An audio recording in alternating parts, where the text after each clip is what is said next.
12년을 신용불량자로 살았습니다. 금융대출은 6건 정도 되고 모두 700만 원 정도 됩니다. 그렇게 12년째 도망 다니면서 살고 있습니다. 통장은 거의 압류됐고요. 배드뱅크 가능할까요? 추가 경정 예산 중에서 이제 금융위원회 소관 예산, 그 배드뱅크 예산이죠. 여기 보시면 장기 연체 채권 소각 프로그램에서 4천억 원 통과된 거 그러면은 7년 이상 5천만 원 이하 장기 연체 채권을 일괄 매입한다 그랬어요. 가상관리공사 매각할 것 같아요. 정확한 거는 정 모르지만 4천억 원치를 사는 거야. 어떤 채권을 연체가 7년 이상 되고 5천만 원 이하인 채권을 삽니다. 그 사가지고 다 소각하냐 그러진 않아요. 채무자를 심사를 하는 거야. 내가 이제 예를 들어서 내가 신한은행에 7년 이상 연체된 채권이 있는데 그 채권을 캠코에 사는 겁니다. 산 다음에 기문을 심사를 하는 거야. 심사를 해가지고 아 여기는 이제 파산에 이를 정도로 심각하게 재정 상태가 안 좋다라고 하면 그 채권을 소각해버리고 그래도 뭐 조금 변제할 수 있겠는데 그러면 상환을 유예해주거나 감면해주거나 그렇게 하겠다는 거예요. 장기 연체 채권 소각 프로그램 기본적으로 소각할 거예요. 왜? 7년 이상 연체했으면 기본적으로 상환 능력이 없다고 봐야 되지 않겠습니까? 그러니까 이 5천만 원이 원금 기준 5천만 원이냐 아니면 그동안 쌓인 이자까지 합해서 5천만 원이냐. 배드뱅크가 원금 기준일까 아니면 원금 플러스 이자 기준일까. 지금 원금 기준이 다수설이고 그 근거로서 이자까지 계산을 하면 너무 오래 걸린다라는 뜻입니다. 그리고 공식 문서는 제가 아직 확인 못했는데 나중에 확인하면 또 공유하겠습니다. 저는 22년 전에 빌린 800만 원이 지금은 이자까지 합쳐져서 1,600만 원이 되어 있는 상태입니다. 그래서 지금은 채무불이행자 신분입니다. 이번 비탄감 정책에서 혜택을 받을 수 있는지요? 소상공인과 수급자만 되는 것이 아닌가요? 제 생각에는 요거 일반 개인도 해당될 것 같아요. 정확하진 않지만 일반 개인도 해당될 것 같다. 나중에 개인도 해당되는지는 좀 더 기다려 보자고요. 서민과 소상공인 분들 뭐 이런 말이 나오기 때문에 일반 서민도 대상이 되지 않을까 이렇게 생각합니다. 배드뱅크 자료를 보려고 금융위원회를 보다가 좀 새로운 걸 하나 제가 모르는 걸 발견했어요. 오늘 그 얘기를 좀 해드릴까 합니다. 2025년 6월 30일 보도자료인데요. 개인 연체채권 매입펀드 신청기간 6개월 연장, 경제상황 등을 감안하여 25년 하반기까지 연장, 개인 연체채권 매입펀드 신청기간, 추진 경과 보면 금융위원회 전 금융권 및 관계기관은 코로나19 영향으로 발생한 개인 연체채권, 그러니까 2020년 2월 이후 연체된 채권 10개 금융협회, 은행, 저축은행, 여신 전문 금융기관이 여전히 농협, 수협, 신협, 산림, 새마을, 생명보험, 손해보험, 관계기관은 금융감독원, 한국자산관리공사 이렇게 등 10개 종류의 금융협회겠네요. 예.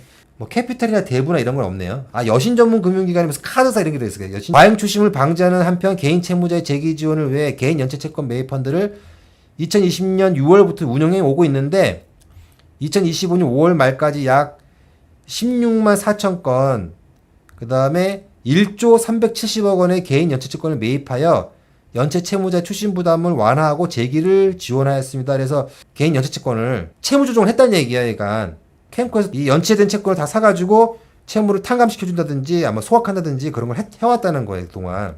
향후 운영 방안, 금융위원회 전 금융권 및 관계기관은 연체 개인 채무자에 대한 적극적인 채무 조정과 과잉 추심 방지 등을 위해 개인 연체채권 매입펀드 운영기간을 6개월 추가 연장하여 2025년 12월 말까지 연장 운영하기로 하였다. 이와 같은 조치는 최근까지 고금리 고물가가 지속되는 가운데 내수 회복 지연 등으로 연체 채무자의 채무 조정 수요 등이 늘어나고 있는 상황이고 추심 총량제 도입 등 연체 이후의 전 과정을 규율한 개인 채무자 보호법의 시행 초기라는 점 등을 종합적으로 감안하였습니다.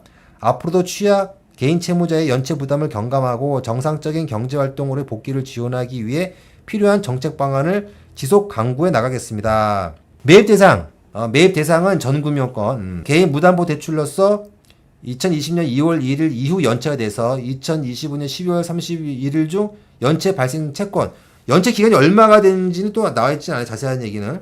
캠코에서 은행에 가지고 나 연체채권 다 내가 살게 이런 게 아니라 은행에서 이러한 채권들은 부실채권이니까 좀 사가주세요. 그런 거 사는 것 같아요. 제 생각에는. 예. 캠코가 어디 부실채권을 막 사잖아요. 사가지고 어떻게 하냐, 캠코는. 사가지고 채무 조정을 한다는 거야. 그 채무자를 상대로 채무 조정을 하는데 채무 조정 대상자는 무담보 채권의 주채무자, 연대보증인 이분들이 채무 조정을 하는데 신청 창구가 어디냐? 자산관리공사나 뭐 신용정보사 등에다가 신청을 한다는 거. 누가 신청해? 채무자가 신청해. 그러면 채무자는 어떻게 하냐? 내 채권이 캠코에 갔는지. 그건 제가 예전에 말씀드린 적이 있어요. 채권이 양도되면은 그건 채무자에 통보하게 돼 있어. 채무자 입장에서는 내가 어디에 어느 은행에 어느 카드사에 어느 캐피탈에 이런데 내가 빚이 있었는데 어느 날 이게 캠코로 한국자산관리공사 넘어갔네? 그러면은 뭐 자산관리공사 나한테 추심할 거 돈 달라고 할 수도 있고 내가 직접 자산관리공사에 가서 이 채무조정을 신청하는 무담보 채무조정을 신청할 수 있다는 거예요. 그래서 접수창구는 한국자산관리공사 뭐 인터넷이나 모바일로 신청 가능하고 지원 내용에 보면은 상환 능력이 부족한 경우 채무 일부를 감면하고 고객별 신청 내용 등을 고려하여 최장 10년까지 매월 분할 상환할 수 있게 상환 기간이 조정됩니다. 추가 감면 유형은 최장 15년 이내에 채무 부담액 2천만 원 이상의 고액 채무자는 최장 12년 이내에 분할 상환도 가능합니다. 일반 감면, 고객의 연령, 연체 기간, 소득 등을 고려하여 30%에서 60%의 감면율을 산정합니다.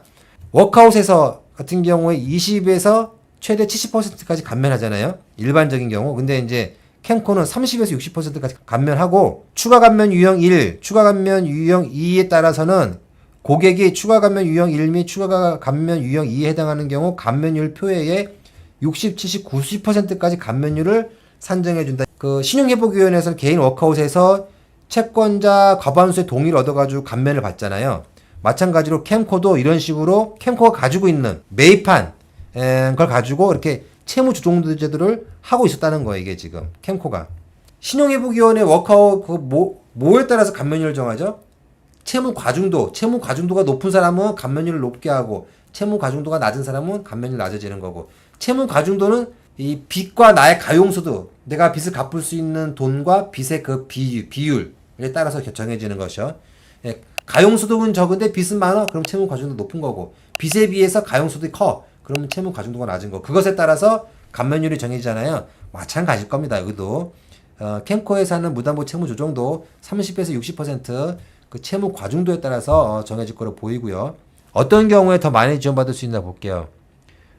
국민기초생활보장법에 따른 수급자, 의료급여 수급자 분들 90% 수급자 증명서 있으면 되고 중증장애인 1회에서 3급 중증장애인 중 장애인 연금 수령자 중증장애인이 다 되는 건 아니고 그 중에 장애인 연금 수령자 또 90% 감면율 국가보험부에서 지정한 보온 대상자 상위 등급 1회 3급 이분들도 감면율 90% 근데 이 감면율 90%는 최대 감면율입니다. 예를 들어서 다른 재산이 있다든지 수익이 있다든지 하면은 감면율이 좀 떨어지겠죠. 예. 국민기초생활보장법 중 제2조 2호에 따른 수급자 중 주거 교육급여 수급자 이분들은 최대가 80%라는 거고요. 65세 고령자도 80%인데 이 65세 이상 고령자이면서 회생생계비 이하의 저소득자 회생생계비는 뭐죠? 국민기초생활보장법상의 기준 중위소득이 60%였죠. 예. 그 이하의 저소득자 같은 경우는 80%고 소득금액 증명원으로 증명하네요. 소득을.